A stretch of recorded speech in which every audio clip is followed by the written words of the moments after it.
Bismillahirrahmanirrahim. InsyaAllah 5 minutes more.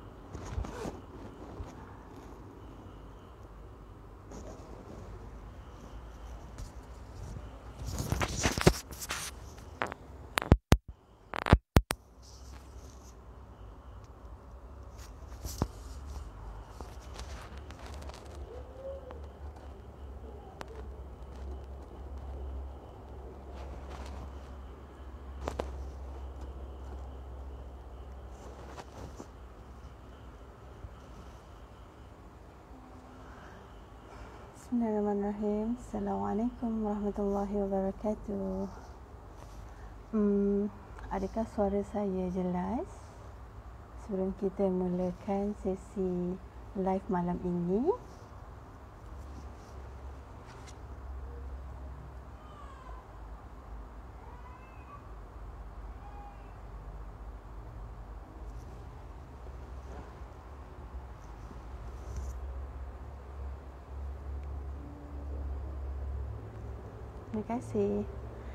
Terima kasih Faha Anwar.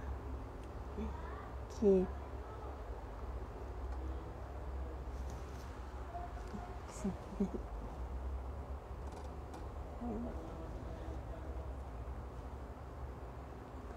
Baik, insyaAllah. Bismillahirrahmanirrahim. Allahumma salli ala Muhammad. Alhamdulillah, nahmaduhu wa nasta'inuhu wa nastaghfiruh wa na'udzu billahi min syururi anfusina wa min sayyiati a'malina. May yahdihillahu fala mudilla lahu wa may yudlil fala hadiya lahu. Amma ba'd. Rabbi shrah li sadri wa yassir li amri wahlul 'uqdatan min lisani yafqahu qawli. Amin. Okey. Khair, insya-Allah. Malam ini merupakan sesi bedah buku yang kedua. InsyaAllah kita akan saya dan puan-puan muslimat insyaAllah yang dirahmati Allah Ta'ala akan sama-sama mengupas buku ini, iaitu buku tulisan daripada saudara Muhammad Zulian Al-Farizi. Tajuknya mendidik pribadi anak dengan akhlak Nabi sallallahu alaihi wasallam. Okey. Insya-Allah kita kupas dan berkenalan dengan isi buku ini di atas kapasiti ilmu yang saya ada, di atas kapasiti kefahaman yang saya ada, insya-Allah. Okey. Selamat datang. Terima kasih kepada saudara-saudari yang sudi sertai sesi live ini. Baik, insya-Allah tanpa melengahkan masa kita akan mulakan. Kita berkenalan dahulu dengan kita tadi saya dah tunjuk muka hadapan kulit buku ini. Okey, buku ini adalah buku terbitan PTS. Ini merupakan cetakan yang kedua tahun ini. Cetakan pertama adalah pada tahun lalu, tahun lepas, 2020. Itulah cetakan pertama. Cetakan yang dialih bahasa daripada bahasa Indonesia. Okey. Buku ini mengandungi 176 muka surat termasuk rujukan. Ya. Kemudian buku ini nipis je, dan buku ini mengandungi 4 bab utama yang diketengahkan oleh saudara penulis. Okey.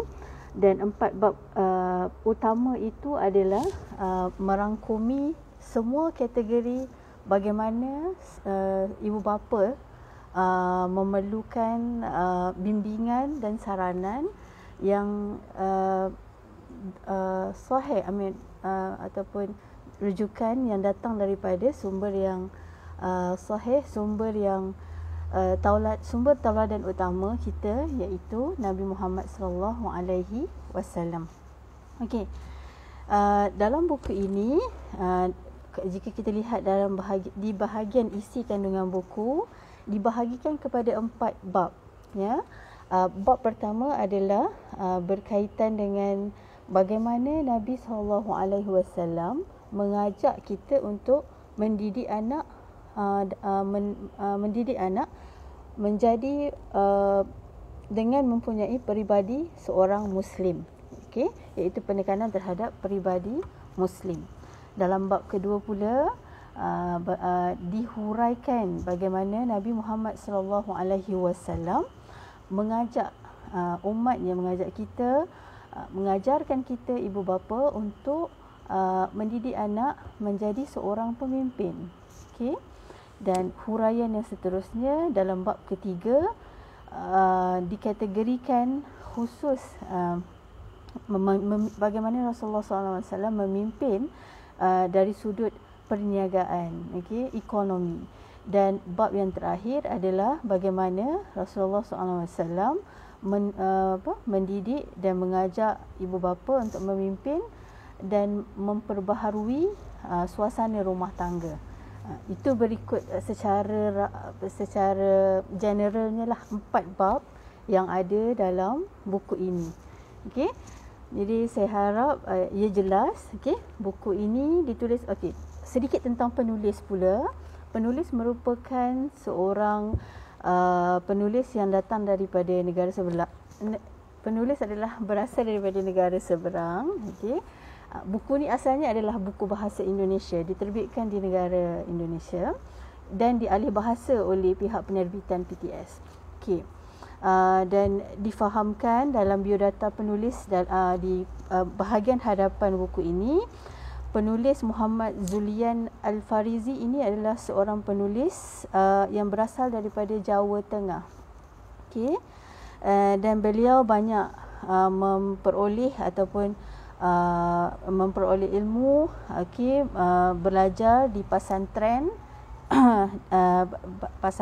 dan kemudian berhijrah ke Yogyakarta. Okey.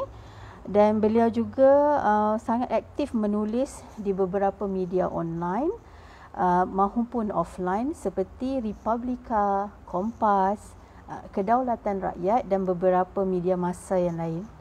Selain aktif menulis buku. Okey. Dan itu adalah apa yang disediakanlah dalam buku ini tentang sedikit biodata penulis ini. Masya-Allah. Okey, baik. Kita boleh teruskan insya-Allah. Apa yang telah saya ulang kaji dan fahami isi kandungan buku ini, saya rasa untuk malam ini, untuk bahagian pertama tentang bedah buku ini, kita akan fokus kepada bab yang pertama lah, ya, insya-Allah. Bab pertama adalah berkaitan karakter Nabi Muhammad sallallahu alaihi wasallam, iaitu sebagai peribadi Muslim. Okey.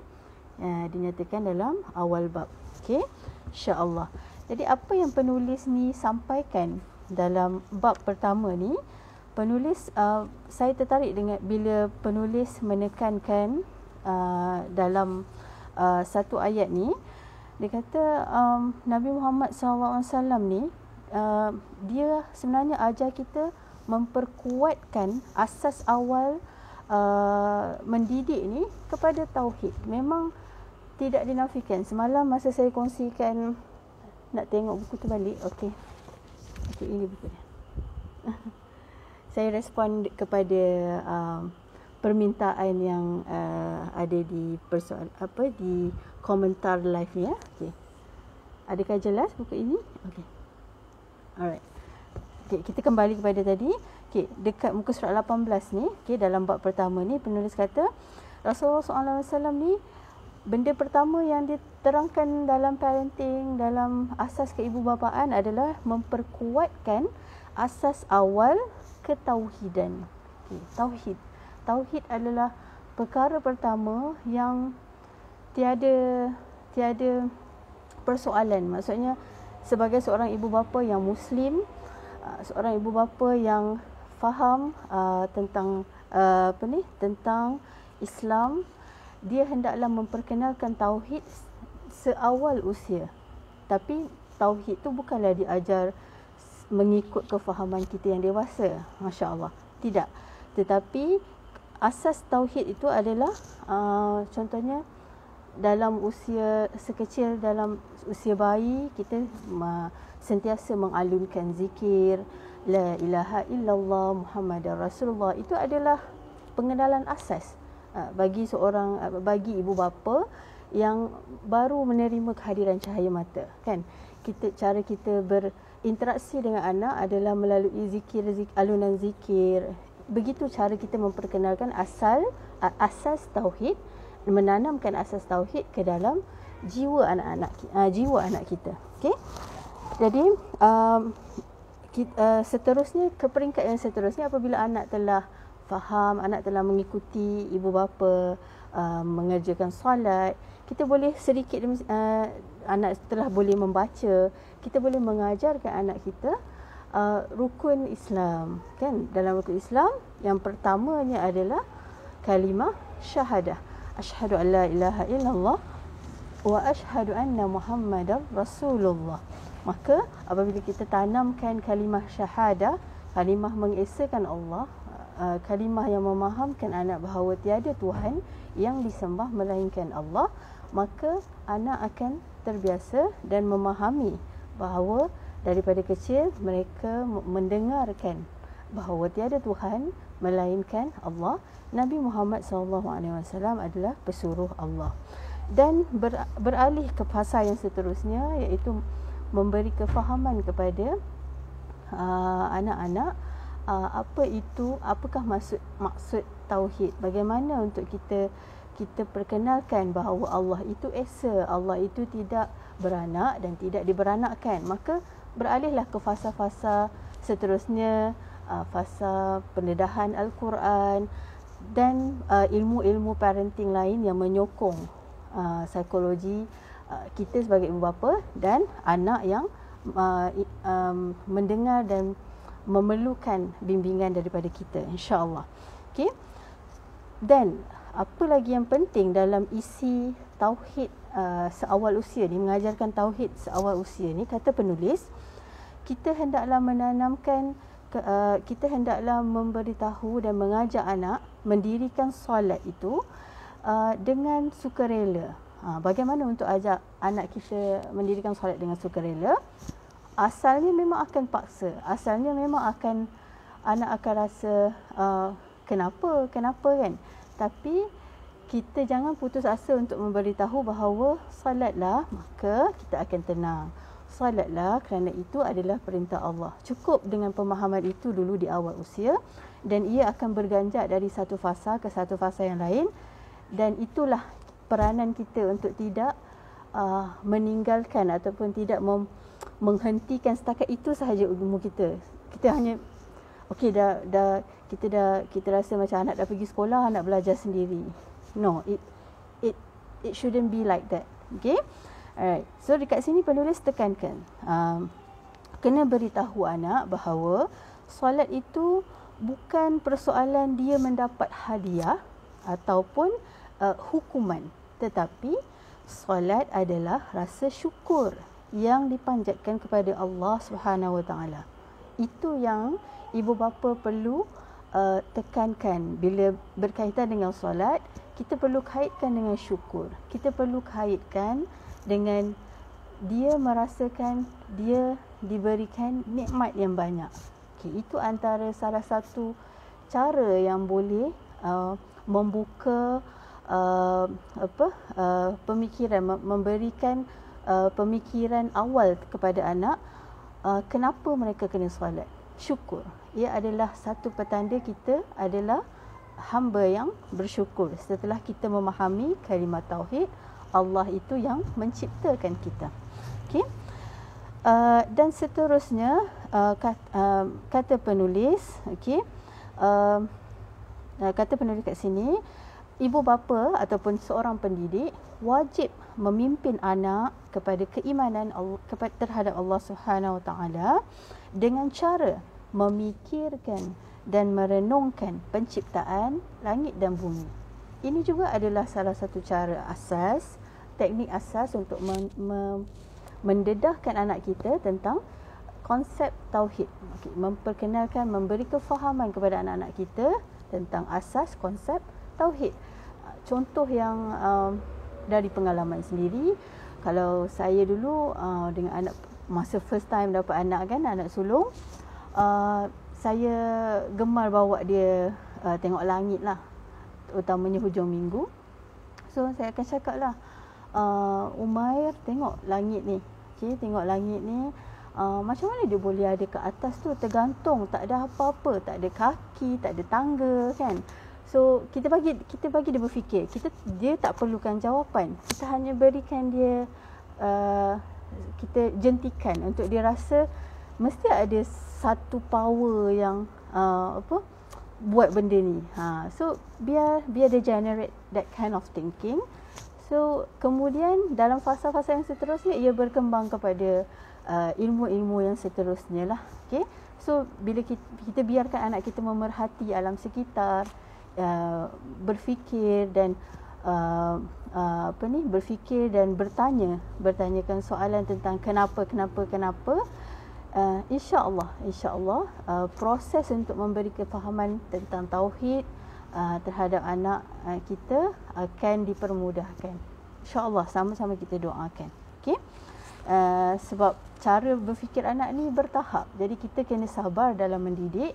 Sabar adalah kata kunci yang saya rasa itu adalah satu kata kunci yang kita kena pegang sampai bila-bila pun, insya-Allah. Okey, dalam mendidik anak-anak. Okey, so bila kita mula meletakkan soalan, kita beri anak kita berfikir, apa saya ingat ke sana. Okey, kita bagi anak kita berfikir, di mana tadi dia berfikir dan melihat alam sekitar semua tu, akan hadir rasa dalam jiwa dia, iaitu pasti ada sebab, pasti ada sebab, dan di situlah dia akan tanya siapa yang cipta, bagaimana ia terjadi, dan kita hendaklah sentiasa menaik taraf dan memperbaikilah ilmu kita untuk menjawab persoalan-persoalan tersebut. Okey. Satu lagi perkongsian menarik dalam yang di-highlightkan dalam bab pertama ini oleh penulis. Okay, saya bacakan sedikit. Mengajarkan solat tidak terhenti pada solat yang wajib semata-mata, tetapi juga pada solat sunat dan juga solat malam.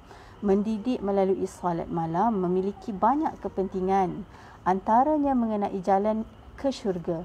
Orang yang menunaikan solat malam di hadapan Allah Subhanahu Wa Taala akan dicatat sebagai orang yang berzikir, mendekatkan diri kepadanya serta dapat menghapuskan dosa.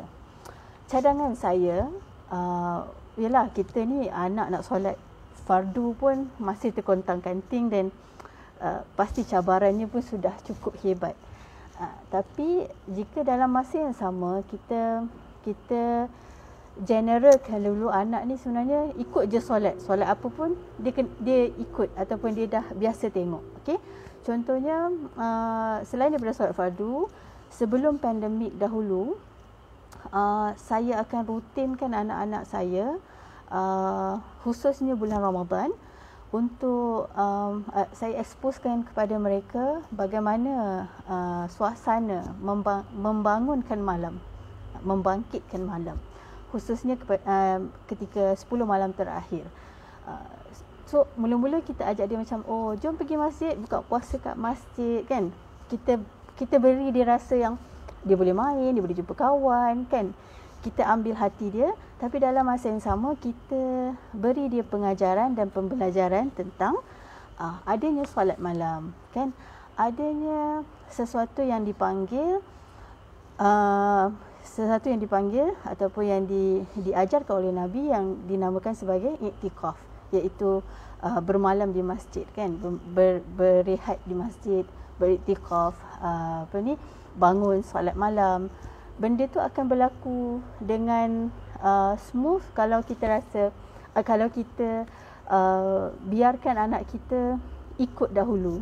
So lama-lama bila dah rutin tu dah selalu buat, dia akan rasa macam dah Ramadan, kena pergi masjid, solat kat masjid. So baru-baru ni bila pandemik, anak saya sedih. Anak saya sedih tak dapat pergi masjid, sampai sekarang pun masih belum diizinkan ke masjid. Khair, insya-Allah kita akan berhadapan dengan Ramadan yang seterusnya, dan mudah-mudahan Allah izinkan kita menikmatinya semula kan. Okay, itu antara salah satu tip lah. Itu tidak semestinya applicable for everyone. Tapi itu adalah salah satu cadangan yang mungkin anda boleh masukkan dalam senarai untuk mengusahakan bagaimana anak anda belajar untuk mengenali apa itu solat malam, apa itu iktikaf, apa itu ibadah-ibadah lain yang ada, yang mereka tidak perlu mendapatkannya melalui tazkirah panjang ataupun bebelan kita ataupun duduk lutut ke lutut. Mereka experience secara fun. So benda tu akan menjadikan diorang rasa macam tak adalah, happy je lah, buat apa, seronok lah bila pergi masjid ni, seronok lah nak buat solat malam kan. So insyaAllah itu antara salah satu ikhtiar yang saya boleh berikan lah kepada hadirin hadirat yang sedang menonton. Okay. Seterusnya ada poin menarik lagi dekat sini. Saya rasa cukup lah untuk bahagian pertama, yang mana bagaimana Nabi SAW mengajar tentang ketakwaan, tentang ketauhidan. Okay, itu antara salah satu contoh di mana Nabi mengajar, tidak mengajak, Nabi SAW tidak memaksa. Okay, berdasarkan apa yang telah saya kongsikan tadi, apa yang mengikut apa yang penulis sarankan, Nabi tidak pernah memaksa. Pengawalan untuk memperkenalkan anak tentang tauhid hendaklah dimulakan dengan sesuatu yang berfikir, sesuatu yang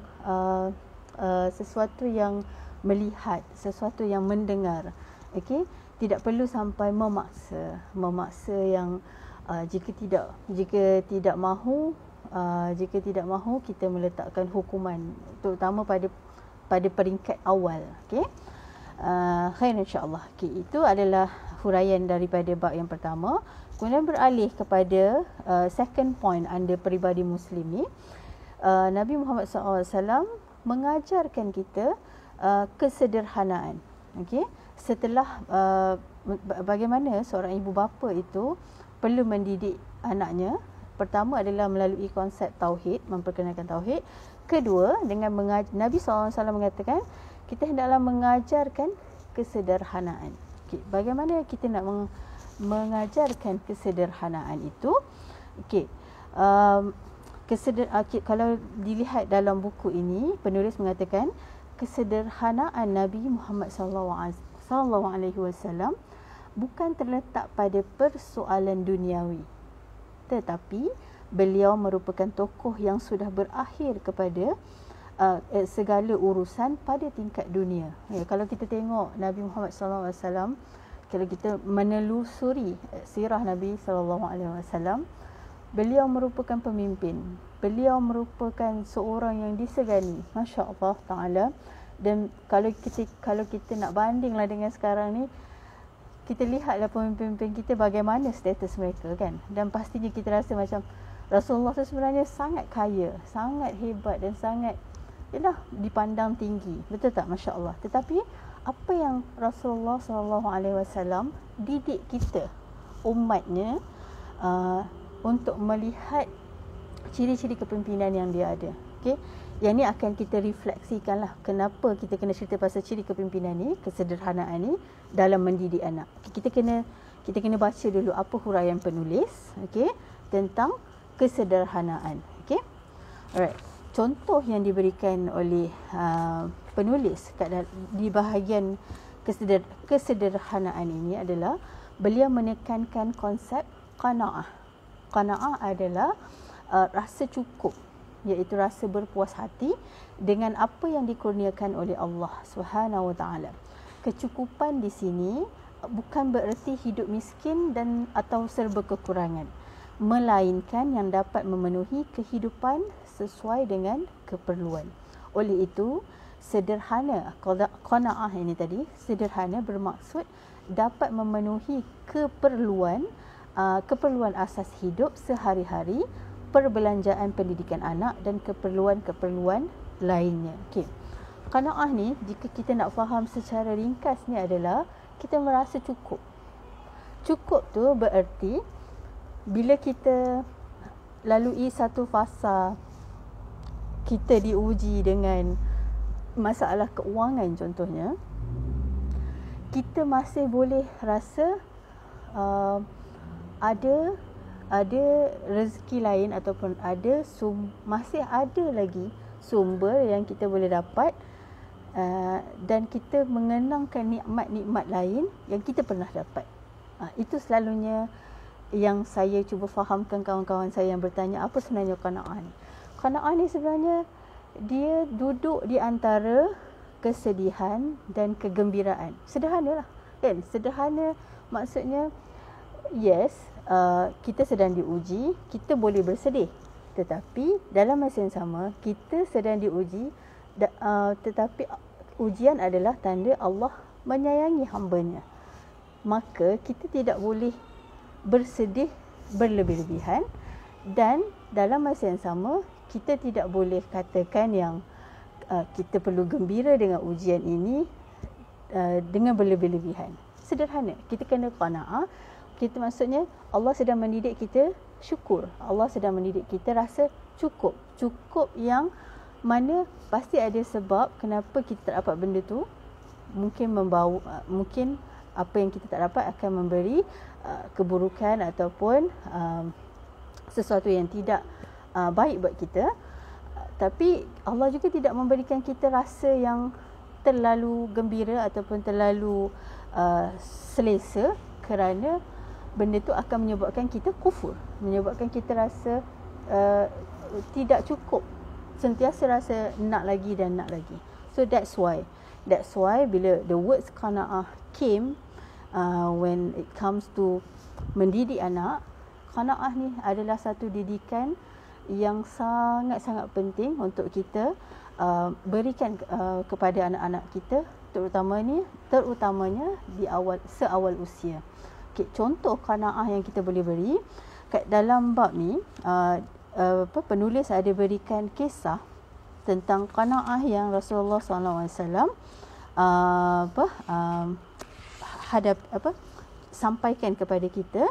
Okey, ketika itu ini kisah tentang bagaimana Umar radhiyallahu anhu melihat isterinya maafkan saya, Umar radhiyallahu anhu melihat anaknya Hafsah menangis tersedu-sedan di dalam bilik, kerana dikhabarkan, secara ringkasnya dikhabarkan yang Rasulullah baru sahaja menceraikan isteri-isterinya.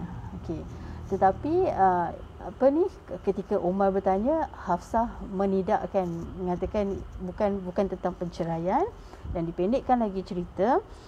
Umar merasa lega. Kemudian Umar terus bertemu dengan Rasulullah SAW, dan ketika dia menziarahi Rasulullah SAW dan sampai ke kamar Rasulullah, Umar masuk dan melihat Rasulullah SAW berbaring di atas sehelai tikar. Okay, daripada kisah ni sebenarnya ceritanya nak beritahu Umar nampak betapa sederhananya seorang pemimpin Islam waktu tu dalam kehidupan dia. Okay? Dekat sinilah dihuraikan bagaimana Nabi SAW di kamar tidurnya yang sangat sederhana. Nabi hanya berbaring di atas tikar, okay, berdasarkan hadis yang diceritakan ni. Okay, Nabi hanya berbaring atas tikar sehingga meninggalkan kesan ke atas badannya. Padahal kalau ikutkan, seorang pemimpin ni mampu untuk duduk dalam keadaan yang selesa. Dan kalau kita lihat sahabat Nabi, okay, masa tu Umar dengan Abu Bakar ni kira in-law Nabi lah kan, mertua Nabi. Mereka ni mampu mereka ni antara orang yang berduit. Okey, lagi-lagi sahabat yang lain yang bernama Uthman, yang memang orang kata berharta, memang boleh menyediakan apa sahaja untuk Rasulullah SAW. Tetapi bagaimana Nabi SAW ini duduk dalam kesederhanaan dan tidak meminta-minta. Dia sedang mengajarkan sesuatu kepada para sahabat radhiyallahu anhum ketika itu. Okay, daripada hadis tadi tu, itu adalah sebenarnya apa yang nak disampaikan oleh penulis. Okay, untuk kita belajar tentang konsep qanaah. Okay, konsep bersederhana dan merasa cukup. Okay, move on to the next topic. Okey, sedikit tentang qanaah tadi. Bagaimana kita nak mendidik, nak bagi anak kita rasa qanaah? Kenapa kita kena bagi anak kita ada rasa qanaah tu? Sebab anak-anak kecil ni dia punya psikologi ataupun yalah, kalau kita perhatikan anak-anak kecil ni, bila kita bagi sesuatu, dia akan cepat bosan. Bagi sesuatu tu dengan apa orang panggil, secara berterusan dan tidak ada gap kan. Maksudnya kita tak buat delay gratification.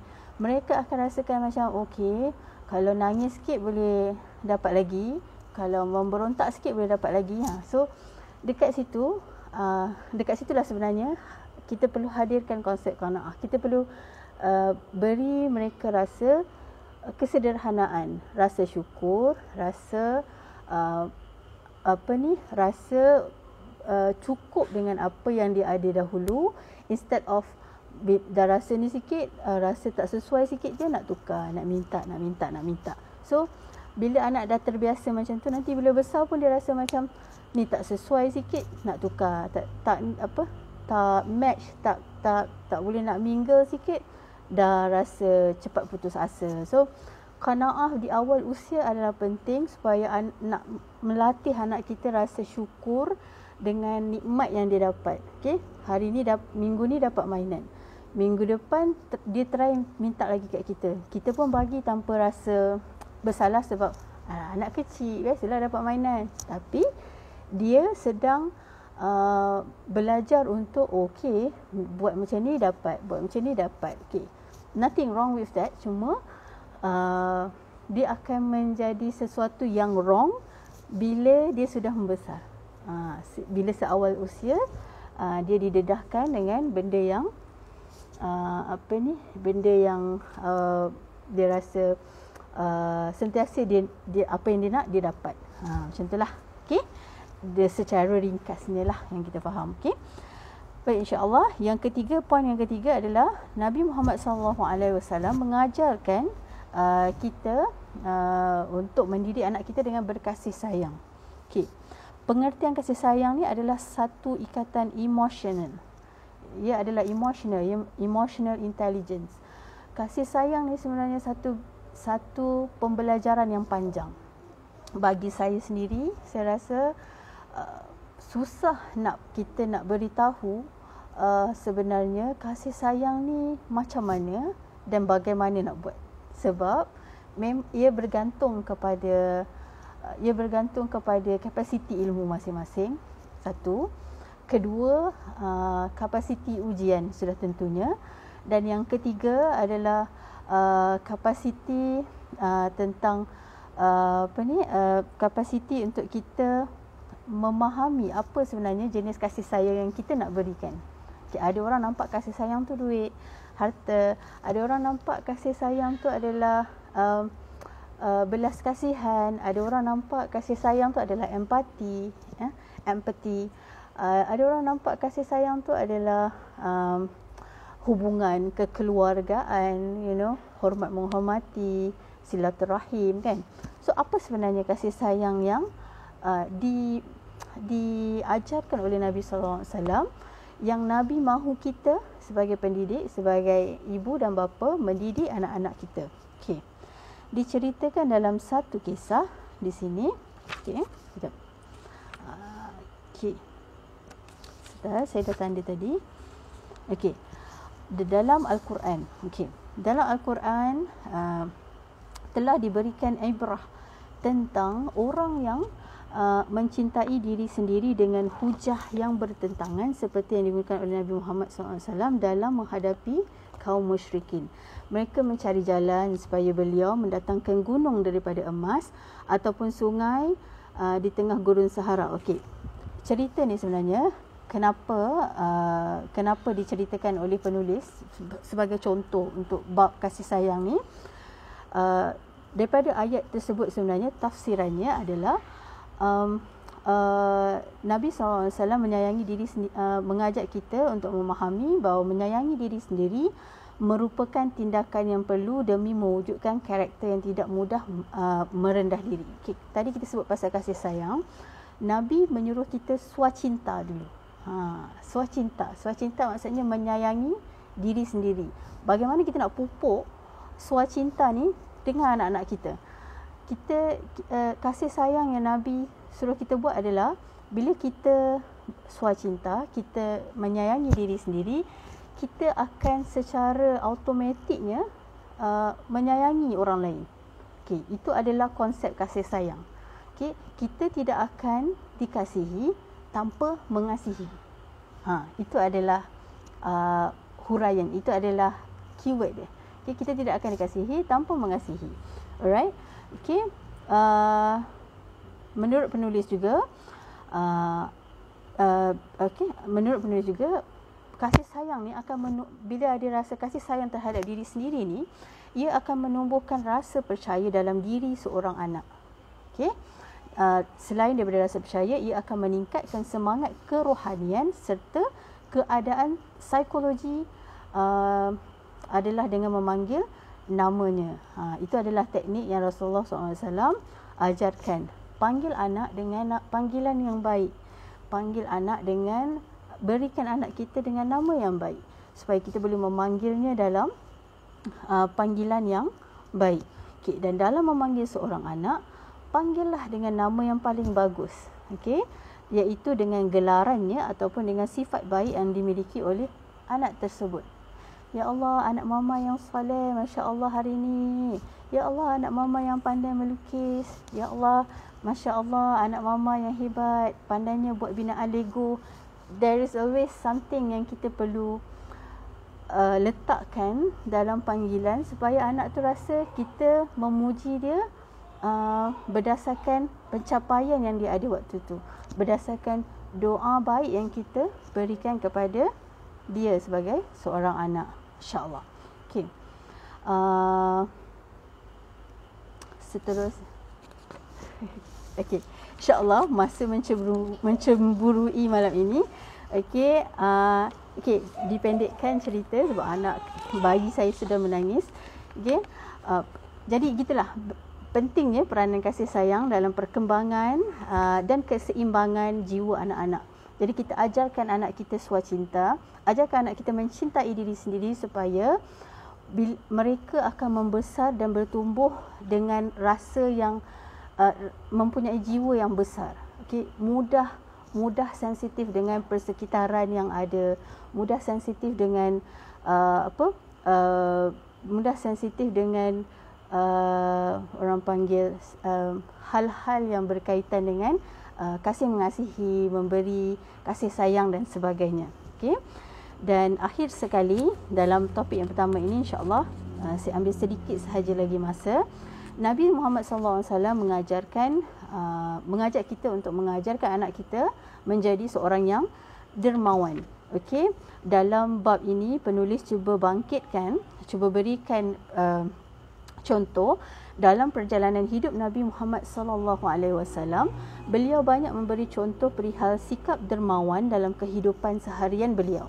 Okey, contohnya yang saya dah baca ni lah, saya ringkaskan. Satu hari ada seorang budak ni datang, dia minta dekat Nabi, dia kata, Nabi SAW, ya kasih Allah, boleh ke aku nak pakaian yang kau pakai ni, sebab ibuku yang memintanya. Ibu dia tak ada pakaian. Maksudnya ada sesuatu berlaku dengan ibu dia. Lepas tu apa yang Rasulullah SAW respon kepada budak ni, kembalilah kepadaku nanti. Okay, sebab waktu tu Nabi SAW hendak menunaikan solat zuhur di masjid. Okay, mendengarkan jawapan itu, anak tu pun pergi dan beliau beranjak menuju ke masjid. Okay, selesai solat zuhur, budak tu kembali kepada Rasulullah SAW dan berucap, wahai Rasulullah, aku disuruh ibuku untuk meminta bajumu. Dia cakap lagi benda tu. Okay. Dan apa yang dilakukan oleh anak itu memberi gambaran seolah-olah Nabi Muhammad ni berharta, kan? Okay. Mempunyai baju yang mewah, harta yang melimpah, kekayaan yang boleh dibahagi-bahagikan. Tapi hakikatnya kita tahu bagaimana kehidupan Nabi itu sangat sederhana dan tidak mempunyai apa yang budak itu bayangkan. Okay. Tapi apa yang Nabi SAW buat terhadap anak kecil itu, beliau memberikan baju itu, baju yang beliau pakai kepada anak kecil itu. Dan dipendekkan cerita, Nabi Muhammad SAW selepas kanak-kanak selepas budak itu pulang, Nabi SAW duduk bersendirian di rumah tanpa berbaju sehingga selang beberapa waktu kedengaran suara azan menandakan waktu salat asar masuk. Namun beliau tetap berdiam diri di rumah, duduk dalam keadaan berlengging tanpa memakai baju. Dan saya menyerahkan kepada yang pakar untuk lebih mendiskusikan tentang hadis ini. Okey. Apa yang kita boleh ambil iktibar daripada kisah yang saya kongsikan daripada apa yang penulis sampaikan tadi adalah perkara yang dilakukan oleh Rasulullah itu memberi pengajaran yang cukup berharga kepada kehidupan masyarakat hari ini. Bagaimana pendidikan membuatkan ramai orang pintar tetapi tidak ramai yang memiliki rasa kemanusiaan. Apa yang Rasulullah SAW buat tadi adalah sifat dermawan yang ada pada diri dia selaras dengan rasa kemanusiaan yang ada dalam dirinya. Okay? Dan dikatakan oleh penulis lagi, pendidikan dalam Islam tidak hanya sebagai jalan untuk menjadi orang pintar tetapi juga cerdas dan berakhlak. Begitu, Masya Allah, hebat, subhanallah hebatnya peribadi dan akhlak Nabi SAW. Meskipun beliau, baginda SAW tidak mempunyai harta yang banyak, tidak mempunyai kemewahan yang dibayangkan oleh orang-orang yang penduduk yang duduk sekitar Nabi ketika itu SAW. Beliau berjiwa besar. Beliau merasakan beliau merasakan yang beliau tidak boleh, baginda tidak boleh mengecewakan anak kecil itu. Begitu hebatnya akhlak Nabi, tidak mahu mengecewakan anak kecil itu. Lalu beliau berkorban. Baginda SAW memberikan apa sahaja yang dia ada. Masya Allah, sallallahu alaihi wasallam. InsyaAllah kita cuba lagi kongsi dan kupas tentang buku ini esok malam di bahagian kedua. Maafkan saya kerana mengambil terlebih sedikit masa malam ini. InsyaAllah semoga kita semua dapat mendidik peribadi anak kita mengikut akhlak Nabi, uswah hasanah yang ditinggalkan oleh Rasulullah sallallahu alaihi wasallam. InsyaAllah yang baik datang daripada Allah Subhanahu Wa Taala dan yang segala kekurangan dan keburukan yang ada datang dari diri saya sendiri yang dhaif, insya-Allah. Okey, kita jumpa lagi malam esok. InsyaAllah itu saja untuk malam ni. Assalamualaikum warahmatullahi wabarakatuh.